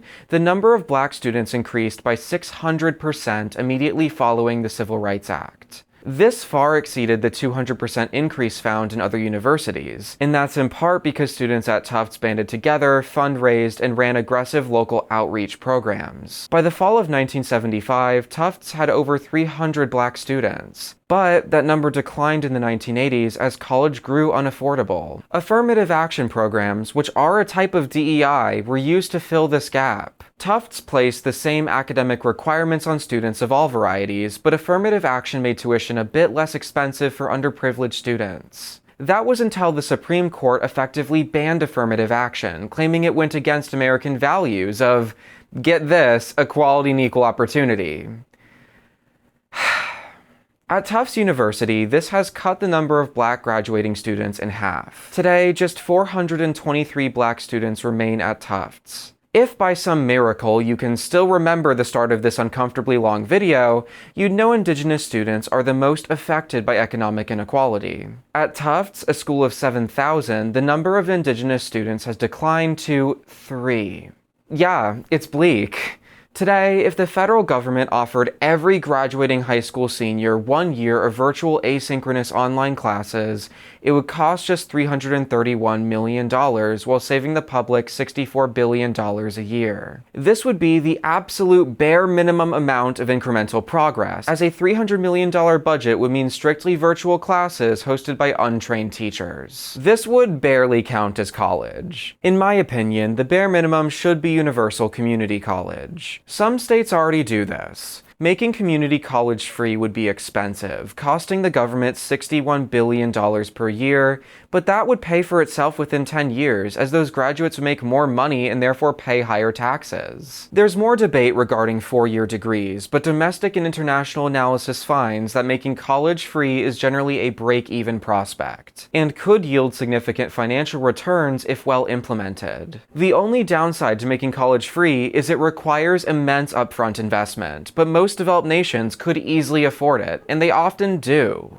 Put simply, America is leaving money on the table for 3 reasons. A, to prevent an educated proletariat. B, to ensure only certain types of people can access education. And C, to maintain college as a social filtration system, ensuring that having a degree remains associated with privileged demographics. This creates a legal proxy to discriminate based on otherwise protected traits like race or disability status. The real gag is how, despite all of these accusations of disseminating the woke mind virus, college is a deeply conservative project. It was originally designed as a means for the adult children of rich families to access information gatekept from the masses. The target demographic hasn't changed. College is still designed for rich, able-bodied, highly privileged individuals. But as college has grown in popularity, it's developed the ability to sanitize the pool of adults deemed employable, while also determining what perspectives qualify as information. Academia functions as a hyper-corporatized bureaucracy,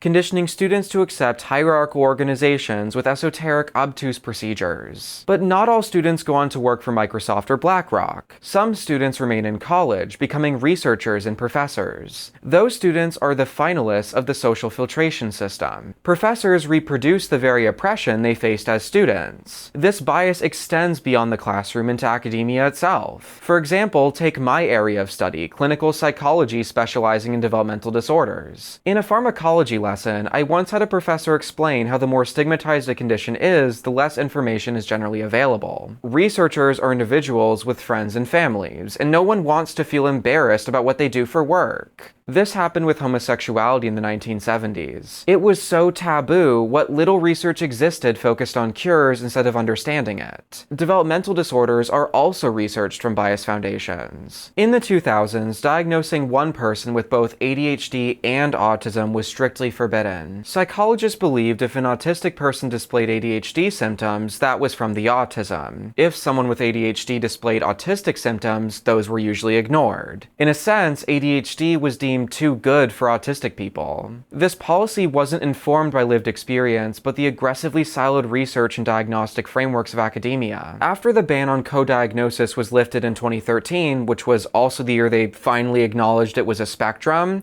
it was discovered between 50 and 70% of autistic people also have ADHD. This is why psychologists call it the lost generation. People born in the late 90s, early 2000s were basically never diagnosed correctly, and all of the research that that existed when they were children was super biased because a lot of the autistic participants used in research studies probably also had ADHD. People with these conditions are severely underrepresented in the mental health field. Psychologists choosing to specialize in autism are extremely rare, with some states having just 1 or 2 autistic psychologists. Period. A person with depression can easily find a professional who personally understands that experience, but that isn't true for more stigmatized conditions. After the social filtration system of higher education, when credentials are finally granted, regular cleansing cycles ensure marginalized groups cannot remain in academia long term. In the book Ableism in Academia, authors Nicole Brown and Jennifer Lay claim ableism is encoded into the very way academia functions. It defines one specific work style as the correct one, and that mandated approach is uniquely impossible for disabled researchers. When English professors tried to standardize the exact way I write essays, they were reproducing sentiments from the broader academic ecosystem. My experience wasn't unique. Autistic social psychologist Devin Price put it more plainly, describing the constant grind of academia as an illness. Forcing themselves into the contrived posture of academia made them physically sick, and those symptoms didn't improve until leaving academia altogether. Many disabled academics avoid disclosing their conditions because the risk of mistreatment outweighs the benefits of insufficient accommodations. And need I remind you, these people are working in the system we've decided defines information itself, what is true and false. And it's not just marginalized academics suffering under this system. 50% of academics are depressed, while 30% experience daily burnout symptoms. A new system is needed, and if we can dream for a moment, I'd like to explain what that could look like. As an honor student, I got to try a few experimental courses. Among them was a graduate-level critical theory course. Yes, I was indoctrinated with CRT on my college campus. On the first day, they realized I was assigned male at birth, so they pushed me back on the desks, grabbed some pliers, and gave me SRS. Just before passing out, I noticed someone chiseling a statue of the Baphomet from a giant slab of marble, paid for by your tax dollars. I woke up with a tramp stamp reading, "Thanks, Obama." All jokes aside, this class had the features of a padded safe space, but also with an extremely high degree of academic rigor. It was a hell of an adjustment for me. I mean, firstly, we had 2 professors with multiple Ivy League PhDs in a class with just 9 students. Profitability was clearly not the focus here. On day 1, our professors made it clear this wouldn't be a normal class. As a democracy of 11, including professors, we collectively drafted our class rules and voted on them. I said we should allow phone use, albeit limited to sessions under 10 minutes at a time, and the following week my idea was printed into our syllabus. The structure of the class, or an attempt to refine their pedagogy as they called it, was quite unique. We sat in a circle of desks, the 2 professors mixed in with us. There was no real hierarchy, as we all were expected to share equally. Sometimes there were guest speakers, usually scholars or grassroots organizers. 30% of our grade was participation, which I'd normally loathe, but in a room of just 9 students, it was easy to join the conversation. Also, participation was multimodal. You could participate in class, or you could write letters about the content posted in a shared online space for digital conversation. If a student preferred to express themselves in writing, they could earn nearly all of that 30% participation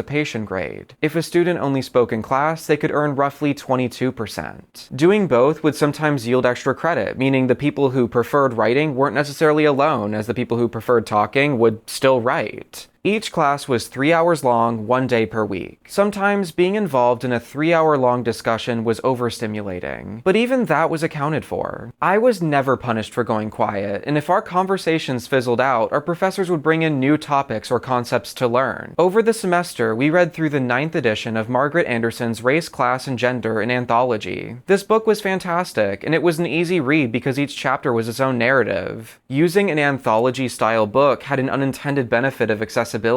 The few times I fell behind on reading, I could take the L and move on to the next week, still fully able to understand the material. In addition, we read 2 to 3 papers from peer-reviewed journals weekly. The semester was broken up into 4 milestones worth almost 70% of our grade. There were 3 12-page essays, then a final research thesis which became my undergrad psychology dissertation. The first 3 essays involved connecting our personal lives and/or current events to our readings. We could reuse these essays as supportive anecdotes in the final research thesis or write something completely new. All of these assignments and a lot of the readings were detailed at the very start of the semester, meaning no surprise assignments throwing off our schedules during midterms or finals. This also meant we could take individual, non-linear approaches. Some waited until the last minute, while others slowly crafted their projects over months of experimentation. Some students opted to conduct their own research, designing interview protocols and data collection techniques. With such few deadlines, there was no ambiguity. Also, having a tiny class size caused us to bond into a unified community. When the university instituted strict attendance policies, we already knew each other by name, so taking attendance was effortless. I had never seen a community-first approach in education before, in part because I'm an American. In this country, intensely defined hierarchies are so normalized in education we believe it's the only way. However, this student-centered community-first approach exists among indigenous peoples in North America, Nai Talim and Kirsch Minority Foundation schools in India, folk high schools in Scandinavia, and prom-based learning initiatives in the Netherlands. By the end of the semester, our community was so strong we collectively protested our university. They were financially supporting what I'm forced to call the genocide in a country that isn't real. I'm sorry, I literally cannot call it the name that I want to call it here. I'm just not allowed to. I've had stuff taken down. Additionally, our university made our non-binary professor use a specific bathroom within the president's office and started profiling students of color with a large security installation at the building's entrance. So, for our final week of class, we froze our asses off outside. On one of those really cold, rainy days, I just worked through my dissertation in the parking lot with another student. You would think a class permissive enough to enable student protest would lack content, yet we learned even in that parking lot. If I could attend a school where every class is taught like this, not only would I be far more educated than I am now, but I'd give anything for the opportunity. I think I would turn into a forever student, racking up degrees until hitting the student loan cap. In my critical theory class, I mostly didn't need disability accommodations because the structure facilitated inclusion, not the individual student. As the course came to an end, it almost felt like something I had to grieve. Part of me knew I'd never enjoy learning that much again. This class was modeled after problem-based learning. Initially designed for medical schools, problem-based learning presents students with a real-world, open-ended problem to solve. Small group learning happens in class with literature reviews and discussions, while individual students use self-directed research for independent studies. It makes sense I'd thrive in this structure, considering it was how I got a high school diploma. Remember how I mentioned graduating from an alternative school earlier in this video? Well, I technically did, but I was actually part of a 3-student PhD research thesis conducted by the owner of the alternative school. He was specifically studying what happens when teenagers deemed both intellectually gifted and disabled are allowed to design their own curriculum in accordance with state standards. My job was to research state requirements, then design my own research projects to meet those standards. Although it worked far better than regular high school for me, I much prefer problem-based learning. Instead of purely learning on your own, problem-based learning still has a teacher in the classroom, but they simply guide and monitor the group. But importantly, under problem-based learning, the group is not treated as this universal monolith. Instead, everyone is viewed as collaborators, but still individuals with different projects and different needs. In developmental psychology, there's something called the zone of proximal development. For instance, if you're struggling through algebra but are able to complete assignments with a tutor, you are in the zone of proximal development. In that case, the tutor is doing something called scaffolding, which enhances your abilities only in their presence. Learning mostly happens within the zone of proximal development. It's where you scaffold up from your previous skills to build new ones with assistance, eventually mastering them without need for scaffolding. The problem with scaffolding lies in its fragility. The zone of proximal development shifts and contorts dynamically, and individual needs vary greatly. Research shows a personalized, supportive, and challenging approach works best. In my opinion, this is the fundamental flaw of higher education. It consistently fails at utilizing the zone of proximal development, instead choosing the aesthetics of learning over actual engagement. If I were to design the perfect school, I'd use a problem-based learning approach with most classes capped at 14 students. I'd have real disability supports in place, so more than just 30% of autistic college students who disclose their condition receive accommodations for it. I'd build normal studio apartments with students able to request single occupancy units in year-round residency. I'd probably break universities up into smaller specialized campuses. I do all of these things because problem-based learning is proven to work on a global scale already. While it may seem utopian, this is the style of learning all students deserve, myself included. Everyone can agree that universities should be more than gate-kept degree factories, so it's time we act like it.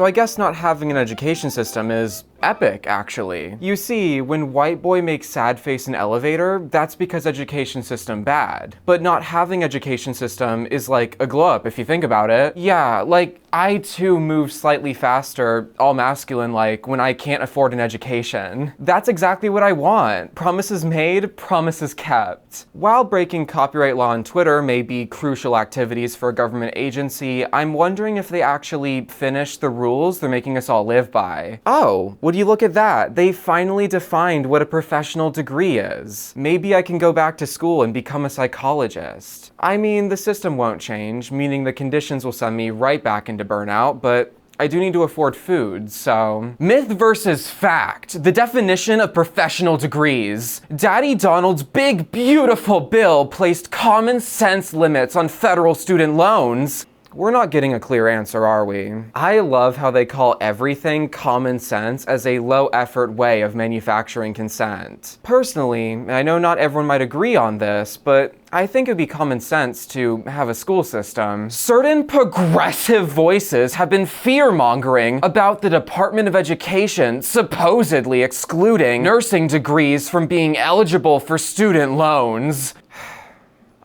Fact. The definition of a professional degree is an internal definition used by the Department of Education to... Oh, it's an internal definition now? How hard is it to open Microsoft Word, Google Drive, WordPerfect, or a used napkin for all I care and write down a list of eligible programs? In case it wasn't common sense, as they put it, they're still capping nursing degrees. By the way, this entire webpage called The Definition of Professional Degrees only talks about nursing. You know what is a professional degree, though? Theology. The Jesus one. You know what isn't a professional degree? My degree pathway of clinical social work, but also teachers. You know, jobs that make you a mandatory reporter. It's almost like our country is run by a... Oh, come on! Guys, I promise, I love my dear leader. He's ushering in a golden age. There's nothing more chic and opulent than having a financial crisis to own the libs. I'm so grateful that my government doesn't function. It makes me feel so clean and pure not having the baggage of a college degree or the Center for Disease Control. Really? Okay, fine.